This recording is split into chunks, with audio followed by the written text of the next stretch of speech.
Tutur Tinular.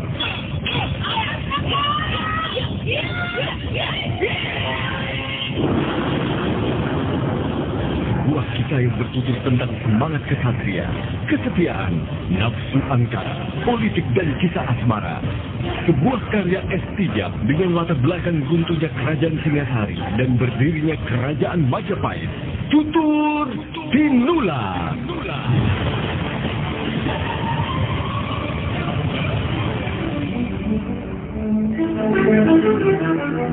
Naskah ditulis dan diolah oleh Estijab. Hiasan musik dan sutradara C. Ispriyonoka.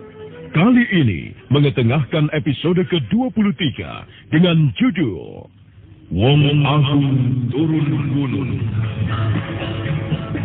Dalam seri ke-683 ini didukung oleh para pemain Nili Nur Indasari sebagai Nini Luh Jinggan, Ferry Fadli sebagai Arya Kamandanu, Rio sebagai Panji Ketawang, Ivonero sebagai Sakawuni, dan Asdi Suhastra, pembawa cerita. Selamat menikmati.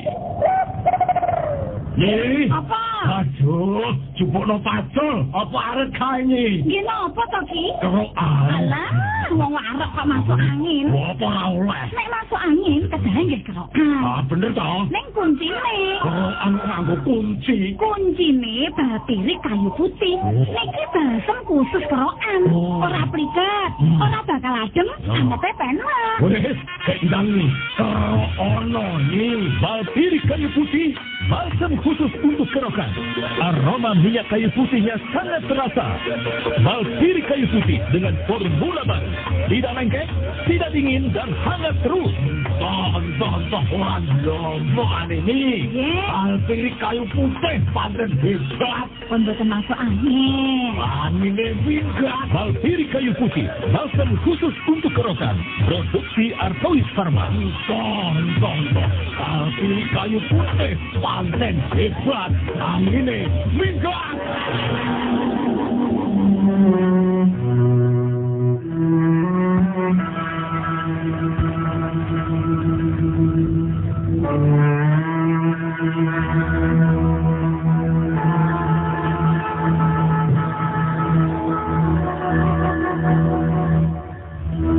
Arya Kamandanu membimbing tangan Luh Jinggan mendekati jenazah ayahnya yang sebentar lagi akan diperabukan.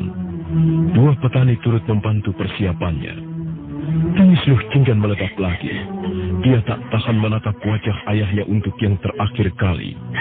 Kamandanu semakin erat merangkul tubuh Luh Jinggan karena khawatir dengan tiba-tiba dia akan melompat dan mendekap jenazah ayahnya yang akan segera dibakar. Adikku, sudahlah. Jangan menangis. Kita harus merelakannya. Karena tangismu nanti malah akan membuat ayahmu berat meninggalkan dunia ini.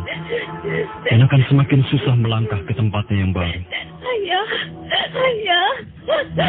Mengapa kita harus terpisah? Kenapa ayah tega meninggalkan aku sendiri? Kau tidak sendiri, adikku. Sebab masih ada aku, pamanmu. Juga masih ada Bibi Sakawuni. Di Majapahit nanti kau bisa bermain-main dengan Panji Ketawang. Sudah, hapuslah air matamu. Mari kita berdoa bagi ketenangan arwah ayahmu. Ayah. Adikku, mari kita berdoa. Setelah itu adikku menyalakan api. Baru nanti aku menyusul. Oh, Sang Hyang Widiwasa, satu lagi hambamu berpulang kepadamu. Terimalah Bapak Lunggah dalam haribaanmu.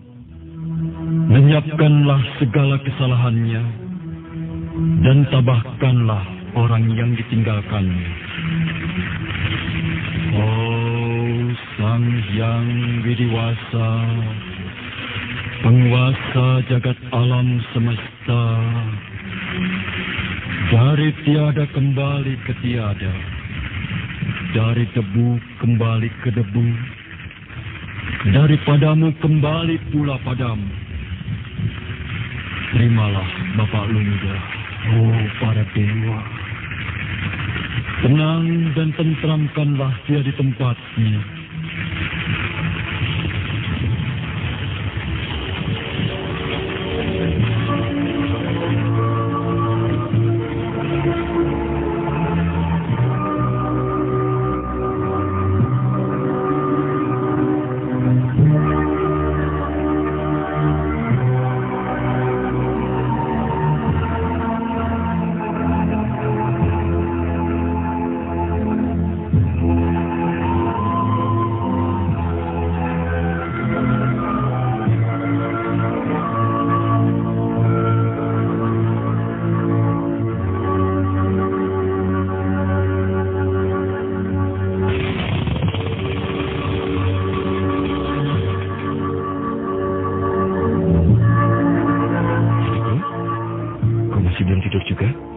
Paman Kamandano, maaf, aku hanya merepotkan paman saja.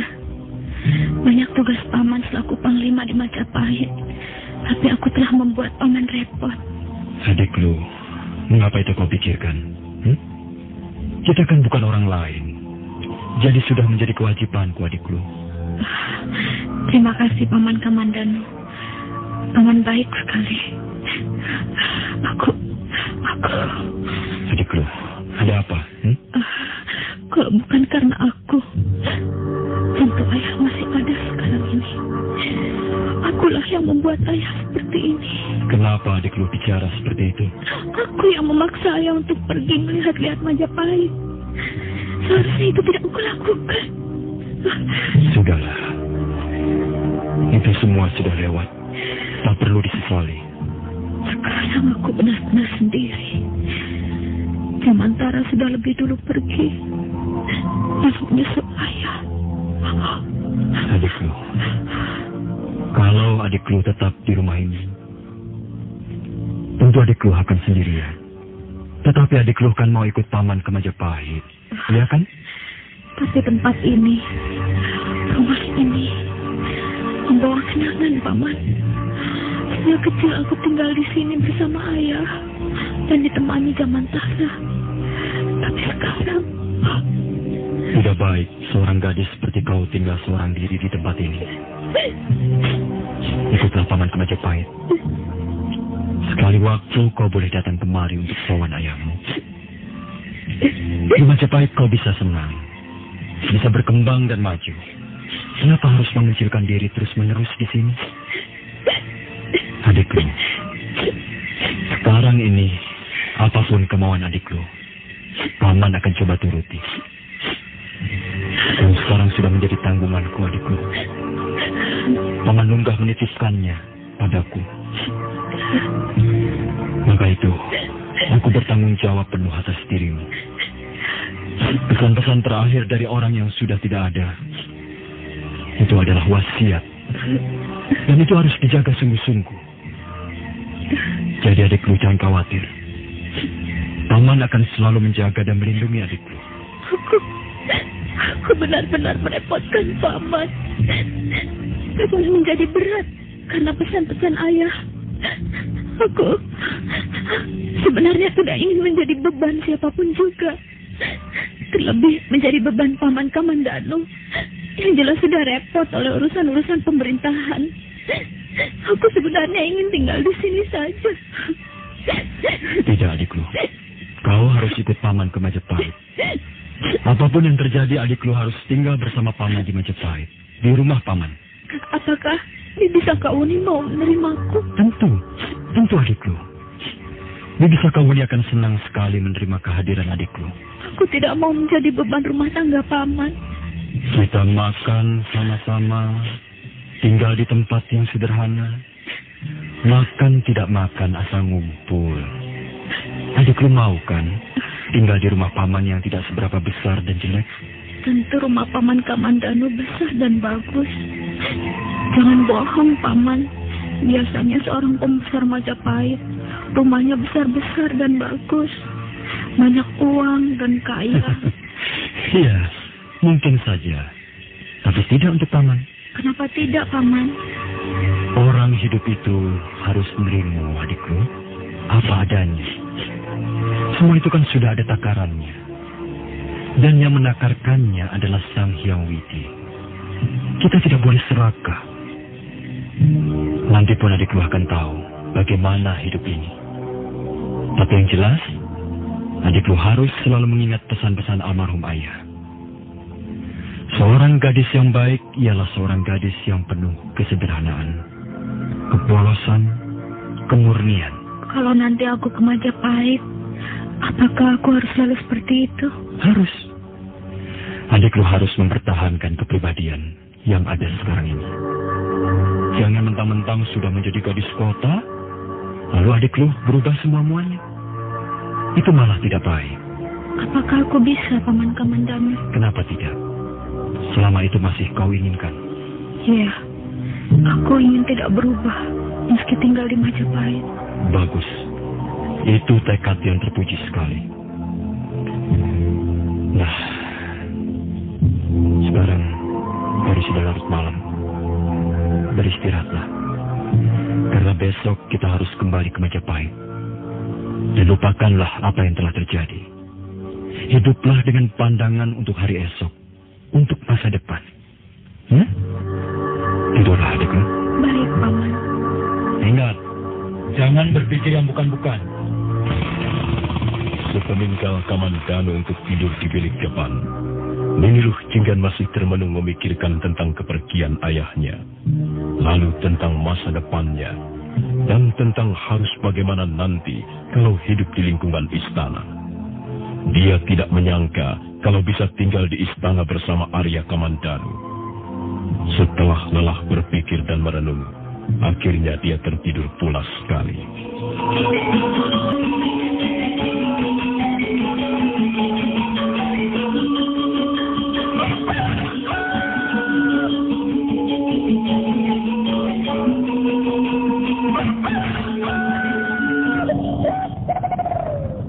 Apa?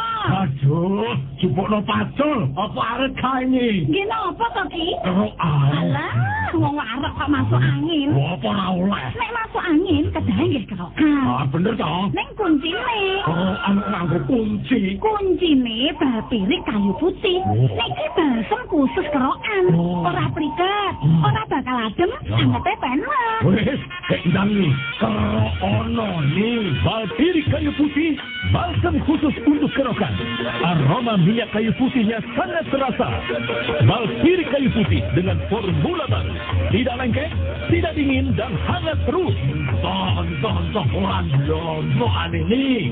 Bal pirik kayu putih paling hebat. Pun boten masuk angin. Angin hebat. Bal pirik kayu putih, balsam khusus untuk kerokan. Produksi Artois Pharma. Tonton bal pirik kayu putih paling hebat. Angin minggat. Keesokan harinya, Luh Jinggan terbangun pagi-pagi sekali. Dia merasa seolah-olah ayahnya masih ada. Kebiasaan hariannya dilakukan sebagaimana mestinya. Pergi ke dapur untuk masak air dan membuat bubur santan manis. Tapi begitu dia sadar, lalu dia menangis sedih. Kamandanu yang baru saja selesai membersihkan badan di pancuran belakang menjadi heran. Heran bercampur haru. Adikku? Adikku, ada apa lagi ini? Kenapa menangis lagi? Kau tak mau meninggalkan rumah ini? Paman. Adikku, kenapa memeluk begini kuat? Ada apa? Paman, aku merasa seolah-olah ayah masih ada di sini bersamaku. Sepertinya ayah duduk di sudut dapur ini sambil tersenyum minta sarapan pagi. Itu hanya bawaan adikku. Memang sulit melupakan begitu saja apa yang pernah terjadi di rumah ini. Apalagi kau sedari kecil hidup di sini hanya berdua dengan ayahmu. Sebab itulah adikku, secepatnya akan lebih baik kalau kita tinggalkan rumah yang penuh kenangan ini. Di Majapahit nanti perlahan-lahan kau pasti bisa melupakan semuanya. Sudahlah, teruskan kerjamu. Sebentar lagi kita akan berangkat. Oh iya, jangan lupa siapkan makan untuk 2 petani yang telah membantu kita. Baik, Paman. Luh Jinggan meneruskan pekerjaannya di dapur. untuk menyiapkan makanan dan juga perbekalan untuk perjalanan nanti. Dia memang masih merasa seolah-olah ayahnya sedang mengawasi kerjanya. Sementara itu, Kamandanu pergi keluar menemui dua petani untuk sekedar menanyakan persiapan pedati dan kuda yang akan membawanya pulang. Menjelang siang, mereka pergi meninggalkan tempat itu. Cuaca cerah mengiringi kepergian pedati mereka menuju Majapahit. Luh Jinggan agak cerah seperti cuaca yang kini tengah mengiringi mereka. Sepanjang jalan Luh Jinggan tidak lagi murung. Ada saja yang ditanyakan tentang Majapahit kepada Kamandanu. Kamandanu menanggapi dengan keceriaan pula. Dan derak roda pedati seperti renyahnya canda tawa mereka.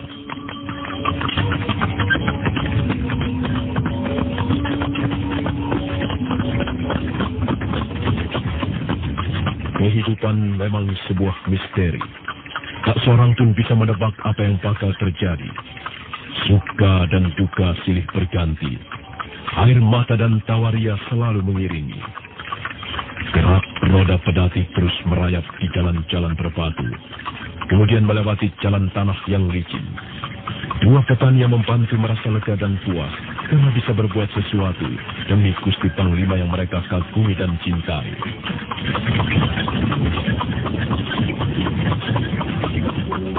Setelah cukup lelah terguncang-guncang di atas pedati yang membawanya pulang pergi antara Kedung Peluk Majapahit dan Majapahit Kedung Peluk, akhirnya tibalah mereka ke tempatnya yang dituju. Dua petani lalu mohon diri untuk kembali ke rumahnya masing-masing. Arya Kamandanu membimbing Luh Jinggan memasuki halaman tempat tinggalnya. Dari jauh nampak Panji Ketawang berlari kecil menyambut kedatangan Kamandanu dan Nini Luh Jinggan.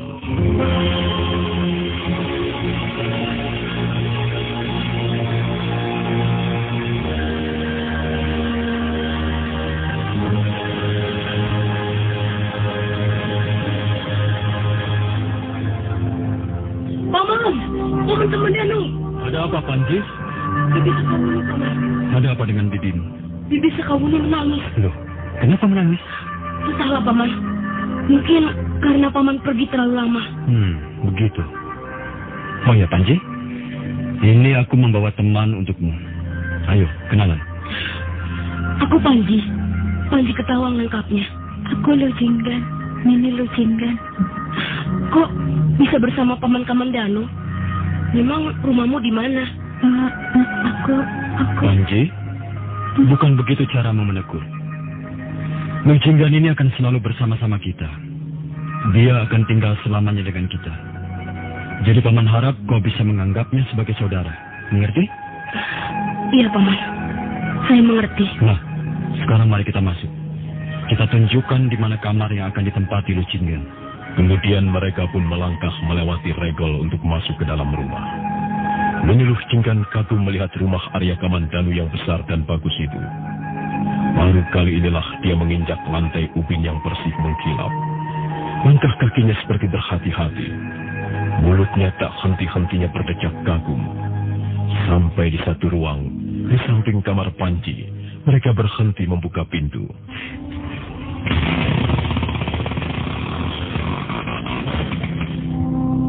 Nah, adikku, mudah-mudahan kau kerasan tinggal di sini. Inilah ruang kamarmu. Besar dan indah sekali. Rapi dan bersih. Rasanya tidak pantas aku tinggal di sini. Adikku, lama-lama nanti kau akan terbiasa. Ayo, masuklah. Iya. Istirahatlah di ranjang itu. Paman akan menemui Bibi Sekawuni dulu. Panji, bantu dia. Baik, Paman.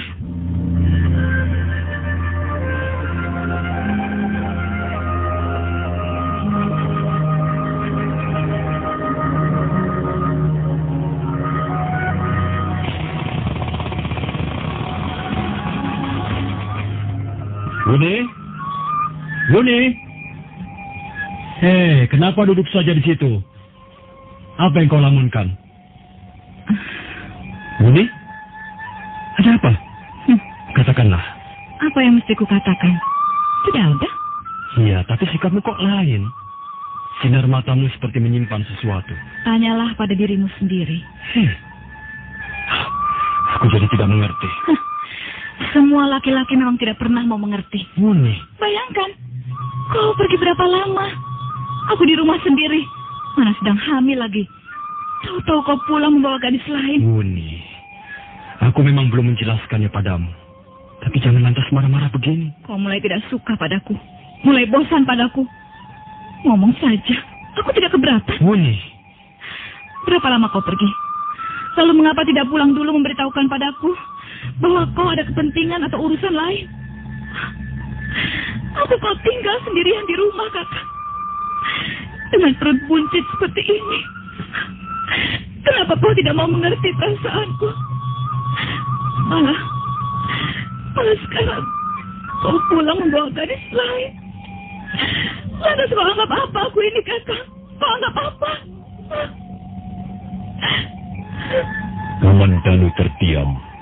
Dia ingin menjelaskan permasalahan yang sebenarnya, tapi sedikit pun dia tidak diberi kesempatan. Sakawuni menangis karena luapan emosi kewanitaannya. Memang, begitu selesai pertarungannya melawan Wong Agung, Kaman Danu tidak sempat pulang karena harus mengurus jenazah Empu Lunggah. Kaman Danu terpaksa pergi pulang dari Majapahit ke Kedung Peluk, dan dari Kedung Peluk ke Majapahit. Waktu yang dipergunakannya memang cukup lama.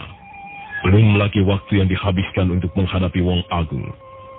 Kaman Danu ingin menjelaskan, tapi tak diberi kesempatan. Hingga akhirnya Kaman Danu hanya diam saja sambil menyaksikan Sakawuni istrinya menangis terseduh.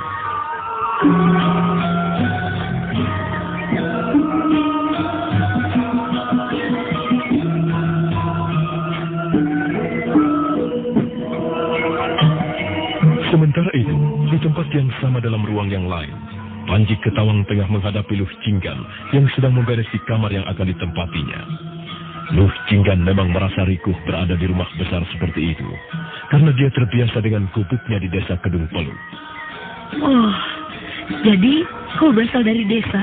Iya, aku dibawa kemari oleh paman-kaman Danu.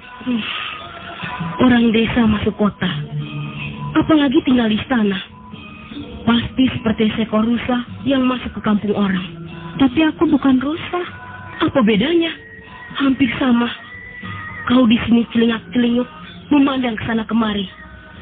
Wajah seperti orang bingung dan ketakutan. Kalau bukan rusa masuk kampung, lantas apa namanya? Sana, aku tidak perlu bantuanmu memberesi ruang ini. Siapa yang mau membantumu? Aku kan di sini hanya menguasai kelakuanmu, membereskan ruangan. Karena kalau tidak diawasi, bisa-bisa barang di sini lenyap tanpa bekas. Aku bukan pencuri. Siapa yang bilang kau pencuri? Aku kan cuma ngomong, bisa-bisa barang ini lenyap tanpa bekas.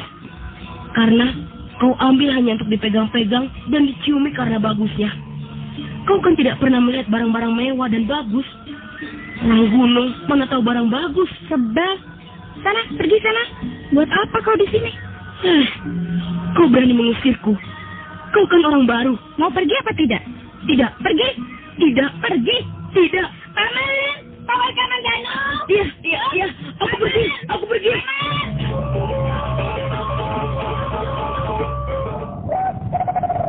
Ye. Apa? Aduh, jupukno pacul. Apa arep kae ini? Gini apa to, Ki? Terus arep. Alah, wong arep kok masuk angin. Apa ora oleh? Nek masuk angin, kedahe nggih kerokan. Ah, bener toh? Ning kuncine. Oh, anu nganggo kunci. Kuncine bapirik kayu putih. Niki balsem khusus kerokan.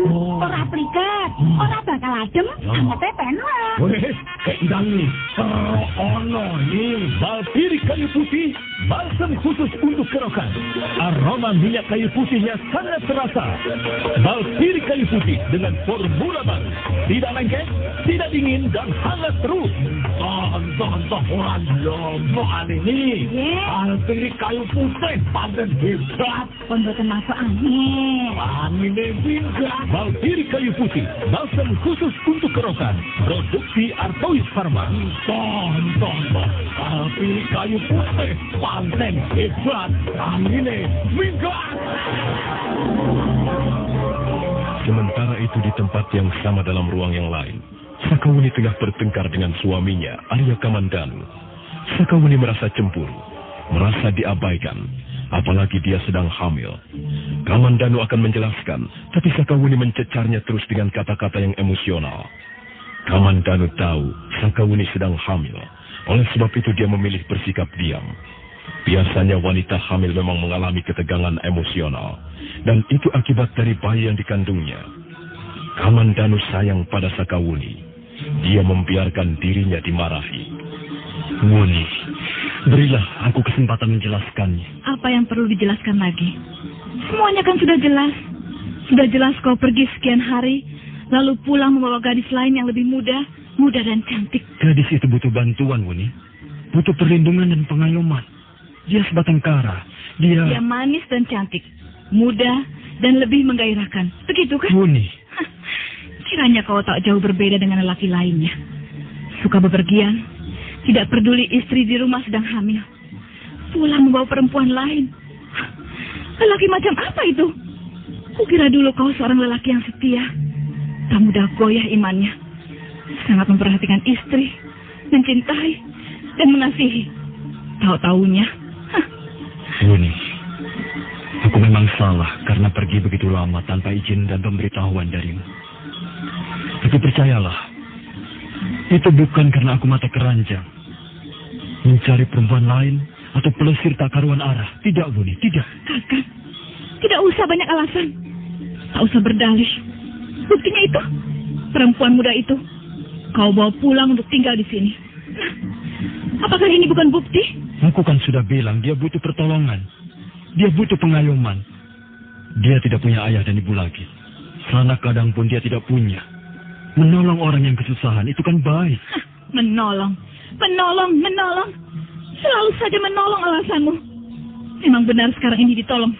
Tetapi nanti, setelah jalan beberapa waktu, bukan lagi menolong, melainkan memperistri. Wuni, apa kau tidak salah menyebut? Lelaki memang begitu. Gombal, tidak bisa dipercaya. Sesukamu lah, Wuni. Tapi yang jelas semua ucapanmu itu tidak benar sama sekali. Lalu kau mau apa? Aku mau pergi, pusing. Kakak.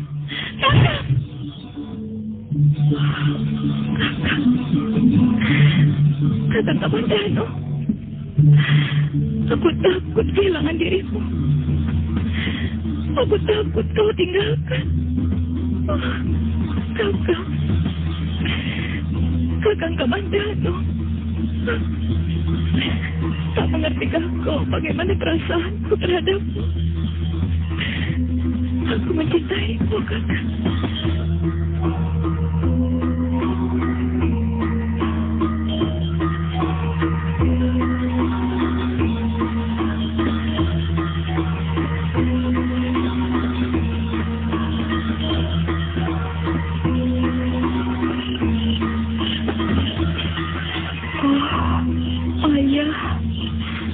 Ternyata di rumah Paman Kamandanu juga tidak enak. Tadi siang, Bibi Sakawuni marah-marah pada Paman. Kasihan Paman Kamandanu. Dia diam saja dimarahi Bibi. Bibi Sakawuni ternyata galak, Ayah. Aku ingin tinggal di Kedung Peluk saja. Di sana ada kedamaian, ada ketentraman, dan udara segar. Ayah, aku ingin kembali ke Kedung Peluk, ke rumah yang kau bangun untuk kita berdua. Biar cuma gubuk, tapi ada kebahagiaan. Nini Luh Jinggan termenung di kamarnya. Ada tetes air mata membasahi pipinya yang ranum. Dia teringat ayahnya, teringat kampung halamannya, teringat ladangnya yang biasa digarap bersama ayahnya, tanahnya yang subur, gubuknya yang sederhana, dan alamnya yang ceria. Semua menggoda Luh Jinggan untuk kembali ke sana. Ayah, di sini memang makannya enak. Minum apa saja juga ada. Tapi kedamaian dan ketentraman tak kurasakan. Ayah, bolehkan aku kembali ke rumah? Bolehkan? Di sini aku ada teman, Panji Ketawang namanya. Tapi dia jahat, Ayah. Aku sering digodanya. Aku sering disindirnya sebagai gadis dusun yang norak, gadis gunung yang blow-on. Aku tidak betah. Aku tidak kerasa. Aku ingin pulang. Di kamarnya yang besar dan indah, Luh Jinggan tidak betah.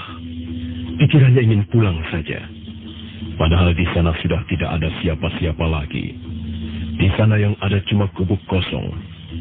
Gadis itu merasa hanya menjadi beban bagi rumah tangga paman dan bibinya. Terlebih saat secara tak sengaja dia mendengar pertengkaran mereka. Hatinya bagai teriris, pedih dan sakit sekali. Ayah, izinkan aku meninggalkan rumah paman Kamandanu ini. Aku tidak tahan, Ayah. Aku tidak mau menjadi beban mereka. Mengapa Ayah meninggalkan aku? Sekarang ini rasanya semua serba sia-sia. Aku sering membantu Bibi Sakawuni, tapi Bibi tidak pernah senyum padaku. Bibi sering memarahi aku. Sedikit saja kesalahanku buat, Bibi marah sekali.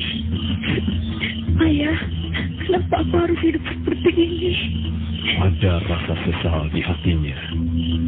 Ada rasa ingin berontak di hatinya. Dia ingin pergi meninggalkan rumah itu. Tapi ingat pesan ayahnya bahwa dirinya telah dititipkan pada Arya Kamandanu. Dia tak ingin menyusahkan hati pamannya, juga tak ingin mengecewakan hati pamannya.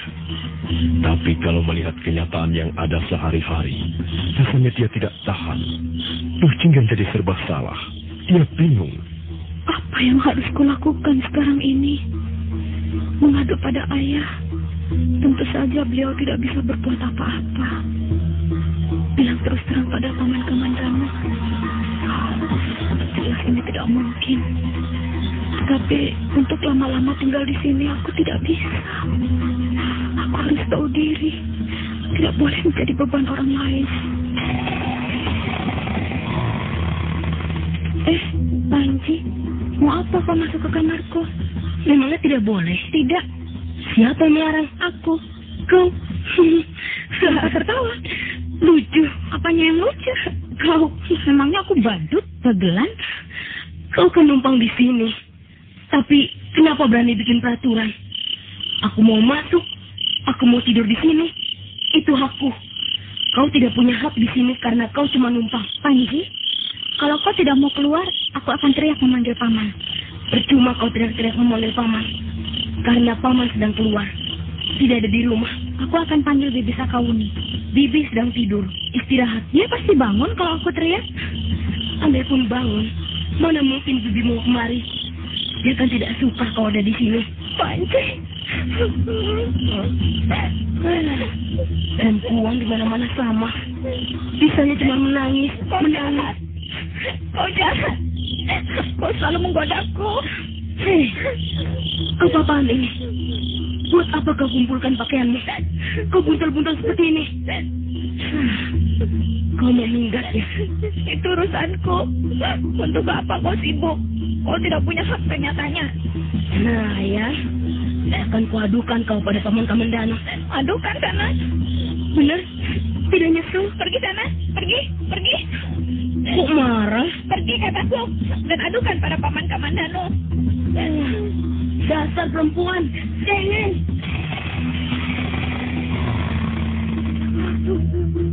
Ayah, aku harus bagaimana, Ayah? Tolonglah anakmu ini, Ayah. Aku bingung. Aku kesel. Ayah, tolong anakmu, Ayah.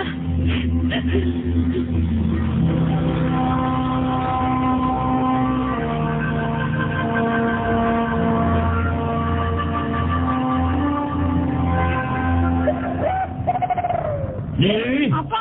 Aduh, jupukno pacul. Apa arep kae ini? Gini apa toh, Ki? Kerokan. Alah, wong arep kok masuk angin. Apa ora oleh? Nek masuk angin, kedahe nggih kerokan. Ah, bener toh? Ning kuncine. Kerokan nganggo kunci. Kuncine batirik kayu putih. Niki balsem khusus kerokan. Ora pliket, ora bakal adem, angete penak. Wes, ndang nih. Kerok ono nih. Balpirik kayu putih, balsam khusus untuk kerokan.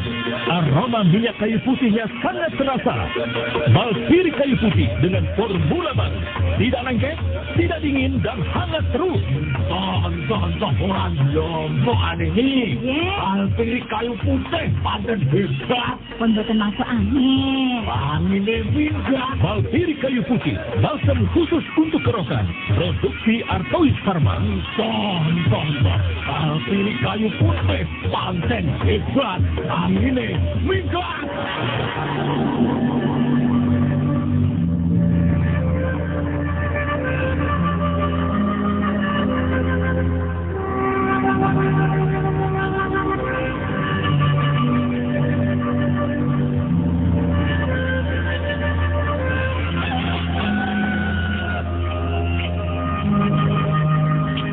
Pagi tiba dengan cerahnya. Kicau burung di taman sekitar rumah Arya Kamandanu berdendang riang. Luh Jinggan membuka jendela kamar, seraya memperhatikan burung-burung yang terbang dan melompat-lompat dari ranting ke ranting. Hatinya ingin seperti burung-burung itu, yang terbang sambil berkicau ria seolah tak ada masalah dalam hidupnya. Wajah Luh Jinggan nampak agak pucat. Hampir semalaman dia tak bisa tidur. Di serambi depan, Kamandanu baru akan pergi ke istana guna menghadap Gusti Prabu ketika Panji Ketawang datang setengah berlari. Paman Kamandanu, tunggu. Kau tergesa-gesa sekali. Ada apa, Panji? Paman, penting. Paman ada urusan. Apa tidak bisa nanti siang saja? Ini sangat penting. Waduh, penting? Kau itu seperti pejabat kerajaan saja pakai penting segala. Sungguh, Paman. Ini penting dan mendesak. Iya, ada apa? Paman turun dulu dari atas kuda. Loh, kenapa begitu? Cepatlah, Paman. Jangan adu-adu. Nanti menyesal. Panji. Baiklah. Nah, Paman sekarang sudah turun dari atas kuda. Ayo, sekarang cepat katakan, ada apa? Luh Jinggan, Paman. Dia berniat mau minggat.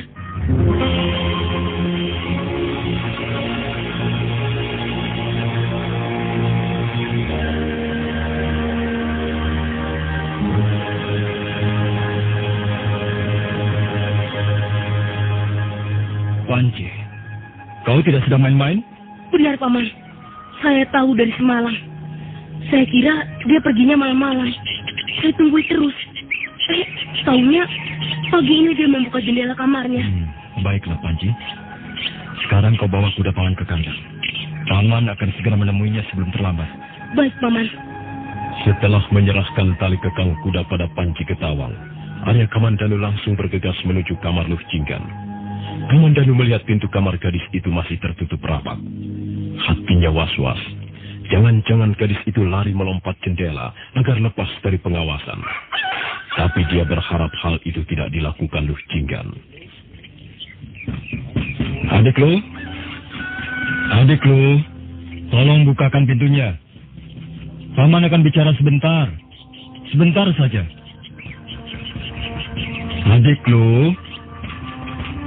Lu, buka pintunya. Jangan mengurung diri saja di dalam. Paman ingin bicara sebentar saja.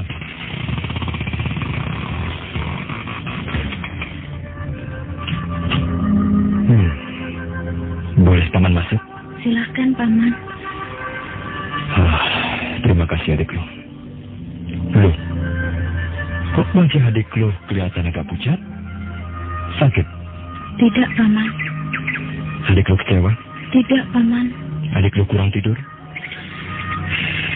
Adik Lu mendesah. Itu artinya ada sesuatu yang adik rasakan. Tapi adik enggan mengatakannya. Kenapa? Loh, kok menangis? Ada apa adik Lu? Dulu adik Lu Paman kenal sebagai gadis yang lincah, ceria, dan tak pernah menangis. Kenapa sekarang berubah? Paman kan pernah bilang, kalau tinggal di kota nanti, jangan sampai adik Lu berubah kepribadiannya. Tapi sekarang Paman lihat kau jadi pemurung. Ada apa sebenarnya? Saya ingin pulang. Adik Lu, kenapa bisa sampai berkata begitu? Di sini kan semua kebutuhan terjamin. makan maupun pakaian. Kenapa adik tidak betah? Ada sesuatu? Ayo katakan. Paman tidak senang kalau ada persoalan tapi adik lu diam saja. Sekarang ini yang bertanggung jawab atas diri adik lu adalah paman. Jadi paman minta adik lu terbuka dan terus terang. Paman, maafkan saya. Saya tidak ingin membuat paman susah. Saya juga tidak mau paman jadi kecewa. Nah, lalu mengapa adik mau pulang? Di sana jelas sudah tidak ada siapa-siapa. Di samping itu, ayahmu telah mempercayakan kau kepadaku. Baik dalam keadaan sehat maupun tidak. Nah, apakah akan kulanggar pesan-pesan terakhir beliau? Paman, rasanya saya hanya menjadi beban di sini. Saya tidak mau paman dan bibi bertengkar hanya karena kehadiran saya di rumah ini. Saya ingin paman dan bibi bahagia seperti ketika saya belum hadir di sini. Terus terang paman, saya senang bisa tinggal bersama paman di Majapahit ini. Tetapi apa adikku? Saya tidak mau jadi bahan pertengkaran. Saya tidak mau jadi bibit penyakit yang merusak hubungan paman dan bibi. Jadi kau pernah mendengar kami bertengkar? Maaf paman, itu pun secara tidak sengaja. Saya kebetulan lewat, hendak menyiapkan makan siang dari dapur ke ruang tengah. Tiba-tiba pertengkaran paman terdengar sampai di ruang tengah. Jadi saya mendengar tanpa sengaja. Iya. Aku memang sedikit bertengkar. Tapi jangan lantas kau jadikan alasan untuk minggat dari sini. Nanti paman akan bicara baik-baik dengan Bibi Sakawuni agar persoalan ini cepat selesai. Tapi adik lu jangan meninggalkan tempat ini.